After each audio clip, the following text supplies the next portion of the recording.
The day my mom bragged about how successful I was, right to my face, was the day I realized she never truly supported me.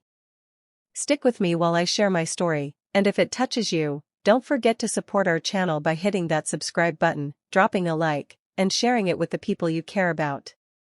My name is Lark, and I've spent years quietly building my career, working late nights and sacrificing so much to finally get where I am. I recently got a big promotion at my law firm, and I thought my mom, Rena, would be genuinely proud.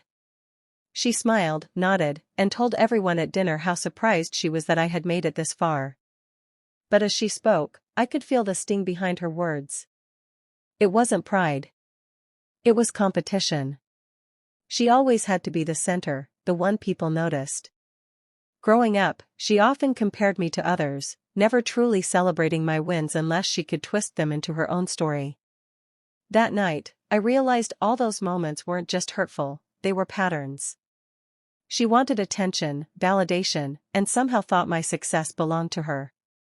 Sitting there, hearing her talk about me as if I were her reflection, I felt a mix of anger and clarity. I wasn't going to wait for her approval anymore. I had worked too hard to let anyone claim my achievements, even my mother. From that moment, I decided to quietly take control of my life, prove myself on my own terms, and make sure she could never diminish what I had earned. The hurt was real, but so was my determination to rise above it. When I was a teenager, life at home was never simple. My mom, Rena, had a way of making every achievement feel small. If I got a good grade or won a small award, she would immediately point out someone else who did better, as if my effort didn't matter. It was exhausting, and it made me question whether my hard work was ever enough. During those years, my best friend Tess became my anchor. She always reminded me that my dreams were valid and that my worth wasn't measured by anyone else's success. We spent countless hours talking about the future I wanted to build, sketching out ideas, and cheering each other on when life felt unfair. Those conversations planted a seed of independence inside me, one that kept growing quietly even when my mom's words tried to shrink it. By the time I graduated high school, I already knew I wouldn't let anyone dictate my path. I wanted to prove to myself, more than anyone else, that I could achieve something real on my own. Tessa's encouragement became the foundation of my ambition. I started making small decisions that reflected what I truly wanted, rather than what my mom expected. Even then, I could feel a quiet determination building, a stubborn streak that refused to be ignored. Little did I know, those years of navigating criticism while holding on to my dreams were shaping the person I would become, someone capable of standing tall no matter who tried to cast a shadow over her success. After years of pushing myself, I finally earned a major promotion at a top law firm. It felt like the kind of accomplishment I had worked for silently, without needing anyone's praise. I decided to invite my mom, Rena, to a celebratory dinner, hoping for a simple acknowledgement of my effort. At the restaurant, she smiled, but I could sense something off. Every time I tried to share my excitement, she jumped in with stories about her own experiences, always framing them as somehow bigger or more impressive. She laughed a little too loudly at her own tales and subtly dismissed my achievements, making them feel less significant than they were. It wasn't blatant cruelty, just a constant stream of undermining comments hidden behind a facade of pride. I caught myself tightening my jaw, realizing that the support I had hoped for wasn't coming. Instead, I was met with comparisons and interruptions, leaving me frustrated and quietly hurt. Each time she redirected the conversation back to herself, I could feel the weight of years of subtle belittling pressing down on me. The celebration I had imagined was turning into a reminder that her approval would always be conditional and self-serving. Even in that moment of professional triumph, I understood that my happiness and recognition couldn't rely on her validation. I had to protect the satisfaction of my success for myself, without letting her undermine it. It became clear that moving forward, I would need to claim my victories fully, without expecting her to see them as they truly were. As the dinner went on, Rena suddenly turned to the group and announced how shocked she was that I had come this far in my career. Her words weren't meant to celebrate me, they were a performance, aimed at making herself look impressive for knowing someone like me. I felt every eye at the table shift, sensing the awkward tension she had created. Friends and relatives exchanged uncomfortable glances, and I could see them trying not to react, but the discomfort was obvious. In that moment, it hit me that her pride wasn't genuine, it was shallow, designed to elevate her rather than honor my work. I realized she didn't see me as a person who had earned success through effort and sacrifice. She saw me as a trophy, a reflection of what she wanted others to admire in her. That understanding stung, but it also sparked something else inside me. I didn't want empty praise or performative acknowledgement, I wanted respect, real acknowledgement of what I had built on my own. The dinner, which was meant to be a celebration, had instead exposed her need to dominate the spotlight, and I felt a quiet determination growing inside me. From that moment, I knew I couldn't rely on her approval. I wanted to reclaim my accomplishments in a way that made her presence irrelevant, a way to prove that my worth didn't need validation from someone who had spent years belittling me. The seed of that resolve was planted right there, among the forced smiles and awkward stares, and it started shaping how I would approach every step that followed. A few weeks after the dinner, I learned something that left me stunned. Rena had been telling distant relatives about my promotion, framing it in a way that made it seem like her guidance and influence had been the reason I succeeded. Every detail of my hard work was twisted to highlight her role, as if I had done nothing on my own. When I heard how casually she took credit for years of my effort, a sharp pang of betrayal hit me. It wasn't just hurt, it felt like my achievements were being stolen, turned into a story where I didn't even exist. I kept replaying the conversations in my head, the way she had laughed and smiled as she described my life as if it were her own. Anger started building inside me, quiet at first but relentless, simmering under the surface. I couldn't believe someone so close could treat my accomplishments like trophies for themselves, stripping me of the recognition I had earned. The trust one thought existed between us felt shattered. Every memory of her dismissing my efforts in the past suddenly clicked into place, and I realized this wasn't new behavior, it was a pattern. That discovery planted a fire inside me, a need not just to protect myself, but to make sure my success could never be claimed by anyone else. From that point, I understood that this betrayal was a turning point, one that would change how I approached my life, my achievements, and even my relationship with her. The quiet rage began shaping a plan, a way to reclaim what was mine without letting her diminish it. I finally reached a point where I couldn't keep everything bottled up anymore, so I met with Tess and told her exactly how I felt. Sitting across from her, I explained the anger, the disappointment, and the sense of being used. She listened closely, not interrupting, just letting me pour out everything that had been eating at me.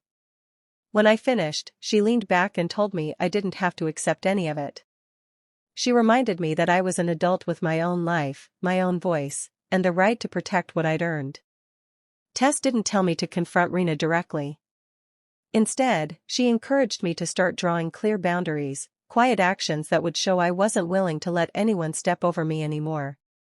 She suggested that I keep important details about my career to myself and stop giving Rena opportunities to twist my accomplishments into something that fed her ego. Her advice wasn't harsh, it was steady and practical, meant to help me regain control without creating a dramatic showdown. Hearing her ideas helped something settle inside me. I realized I didn't need a loud fight or angry words. What I needed was a shift, a way to reclaim the space that had been taken from me. From that conversation, a plan started forming, not out of spite, but out of a desire to protect my peace. I decided I would move forward more cautiously, keeping my progress private and making decisions that centered my growth rather than my mother's expectations. Slowly, I began shaping a quiet response to her betrayal, one that would make it clear her behavior had consequences. It wasn't about hurting her, it was about making sure she finally saw that my life, my effort, and my success belonged to me alone. One afternoon at the office, I was handed a client case that very few people ever get, a project that could define a career and put my name in front of some of the most influential people in the industry. I felt a rush of excitement and nerves, knowing how rare an opportunity this was. As the reality settled in, I thought about my mom, Rena, and how she would expect to be included, to bask in the attention alongside me. For a moment, I pictured her smiling, telling everyone how she had guided me to this point. But then I realized something important, this success wasn't hers, and I didn't owe her the spotlight. I made a conscious choice to handle everything on my own, taking full responsibility for every step of the project. I began preparing presentations, meeting with clients, and making strategic decisions without mentioning her or sharing any part of the process. The sense of control was exhilarating. For the first time, I felt the full weight of ownership over my accomplishments. Excluding her wasn't easy emotionally, it felt almost wrong at first, but deep down, I knew it was necessary. Every action I took was a statement. My work, my strategy, my success, belonged entirely to me. I poured myself into the project, double-checking details, anticipating challenges, and making sure nothing could undermine the outcome. With each decision, I grew more confident, more certain that this moment was mine alone. By the time the project was ready to present, I felt a mix of pride and quiet satisfaction. I had created something significant without leaning on anyone else, and I knew that excluding Rena from this achievement wasn't just a choice, it was a turning point. For the first time, I fully understood the power of standing on my own and claiming what I had rightfully earned. A few weeks later, we had a family gathering, and I decided it was the right moment to quietly assert myself. As everyone sat around chatting, I casually mentioned the recent client project and the recognition I had received for it. I spoke with calm confidence, letting the details slip naturally into conversation, careful not to exaggerate or seek attention, just stating the facts. Immediately, I noticed Rena's reaction. Her smile tightened, and she opened her mouth, probably to redirect the conversation toward herself, but I didn't let her. I continued speaking, explaining the challenges I had handled and the praise I had earned, my voice steady and assured. The room fell into a subtle stillness. Friends and relatives exchanged glances, sensing a change in the dynamics. For the first time, the spotlight was fully on me, and Rena had no opening to twist the story or claim credit. Her attempts to interrupt were weak and stifled, and it became clear she had lost control over how others perceived the situation. I felt a quiet thrill, not from hurting her, but from finally taking ownership of my narrative and showing that my achievements were undeniably mine. By the end of the evening, the atmosphere had shifted. People seemed to notice the difference in how I carried myself, how confidently I spoke, and how clearly I could claim my accomplishments. Rena's usual composure was faltering, and I could sense the frustration simmering beneath her forced smiles. That subtle moment of reclaiming my success felt powerful. I didn't need confrontation or drama, simply asserting myself calmly and confidently had made the point, and I could feel the balance finally tilting in my favor. A few days after the gathering, Rena asked to speak with me alone. Her tone was careful, almost pleading, as she tried to make me feel guilty for leaving her out of my recent success. She hinted that I was being ungrateful and reminded me of everything she had done for me over the years. I listened quietly, letting her words hang in the air before responding. When it was my turn, I spoke slowly and clearly, recounting moments she had dismissed my accomplishments, moments when she had twisted my efforts into stories that centered her instead of me. I reminded her of the times she compared me to others, undermined my confidence, and tried to take credit for what I had worked so hard to achieve. I didn't yell or cry, I simply stated the truth, letting the weight of my words settle between us. Her expression changed as I spoke. The confident, superior tone she usually carried began to falter. She looked at me differently, as if realizing for the first time that I wasn't the same girl she had tried to control or impress. I was steady, composed, and fully in command of my life. In that moment, she understood that I no longer needed her approval, her validation, or her recognition to feel accomplished. The confrontation didn't end with apologies or hugs, it ended with clarity. I felt a strange mix of relief and empowerment. Rena's influence over me had weakened completely, and I knew I had finally set a boundary she could not cross. That private conversation was the moment I realized how much I had grown, and how far I had come from the girl who once sought her mother's praise. Over the next months, my life began to feel completely different. I threw myself into work with renewed focus, taking on challenges that pushed me further than ever before. Every success, every acknowledgement I received now felt fully earned, untainted by anyone else's interference. I started forming stronger connections with colleagues and clients who respected me for my abilities, not for any family story attached to my name. My personal life grew more fulfilling too, filled with friendships and experiences I had chosen for myself. Meanwhile, Rena could only watch from the sidelines. She couldn't insert herself into my achievements anymore or claim any part of the recognition I was earning. I noticed the frustration behind her polite words and the way she tried, subtly, to involve herself but was quietly ignored. It was as if the past betrayals she had inflicted on me had finally shifted back onto her.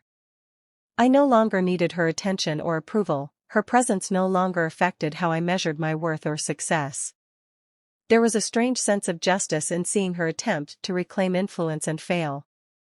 The pride and envy she once displayed now weighed on her, while I moved forward freely, unburdened. The patterns that had held me back were gone, replaced with independence and confidence.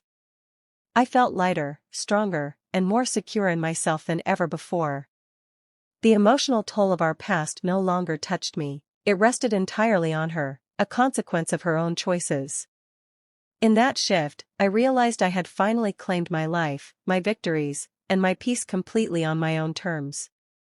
Sitting alone one evening, I found myself thinking back over everything that had happened, the years of feeling overlooked, the constant comparisons, the moments when I questioned my worth. Each sting of betrayal, each small heartbreak, had left scars, but they had also shaped me in ways I hadn't fully appreciated until now. I could see clearly how those experiences had forced me to develop resilience, patience, and a quiet determination that carried me through challenges I might otherwise have avoided. I realized that what I had called revenge wasn't about hurting Rena or making her feel small. It was about reclaiming my life, drawing boundaries, and ensuring that my efforts were recognized and respected on my own terms. The satisfaction I felt wasn't from watching her falter, it was from knowing I had the power to control my own path, to protect my achievements, and to honor myself. Looking back, I could see the contrast between who I was then and who I had become. The timid girl who had once sought validation was gone, replaced by someone confident, independent, and self-assured. I had learned to stand tall without needing approval, to trust my judgment, and to celebrate my successes authentically. The journey had been painful, but it had also been transformative, teaching me the value of self-respect and the strength that comes from perseverance. In that reflection, I felt a profound sense of closure and pride. The story of betrayal had turned into a story of growth, and I stood firmly in the knowledge that my life, my choices, and my victories were mine alone. I had finally become the person I was meant to be. A few months later, Rena approached me at a family event, her expression softer than I had seen in years. She tried to apologize in front of everyone, speaking about past mistakes and hinting that she wanted to make things right. I listened carefully, responding with a calm and polite tone, but I kept a careful distance. I didn't hug her or promise forgiveness, I simply acknowledged her words without giving her the control she once held over me. As she continued, I could see the frustration creeping in. She had expected me to accept her apology wholeheartedly, to allow things to return to the way they had been, but that was no longer possible. Some of the damage ran too deep, and I had learned that my peace and self-respect mattered far more than reconciling for the sake of appearances. Watching her struggle to adjust to this reality, I realized she was finally confronting the consequences of her actions. I didn't need to argue or make her feel guilty. My silence and composed demeanor said everything. The distance I maintained wasn't bitterness, it was a boundary, a quiet assertion of my autonomy. She could no longer claim influence over my life, my achievements, or my emotions. In that moment, I understood something vital: respect for myself could never be compromised for the comfort of others. Rena's attempt at reconciliation showed me that not all relationships can return to their former shape, and that's okay. Protecting my own integrity and valuing my own accomplishments mattered far more than repairing a bridge that had been repeatedly misused. For the first time, I felt completely untethered from her expectations, confident in the knowledge that my life belonged solely to me.